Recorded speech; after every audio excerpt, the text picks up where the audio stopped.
Emotions can be high or low, colorful or blue. Whether you're moving through your own mental cloud or empathizing with someone else, it's important to know healthy ways to check back in with yourself and to come into balance. Making this homemade aromatherapy Play-Doh is a cool and creative way to practice breathing, yoga, and meditation.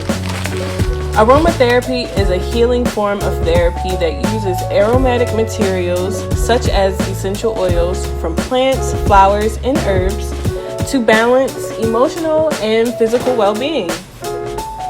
It's most commonly practiced through the sense of smell. Certain oils can help to calm you down, uplift you, or even ease some physical pains. I hope that you have fun making this at-home DIY project to bring you some calmness, some upliftedness, some happy good vibes. Let me know and send me pictures of how this turns out for you.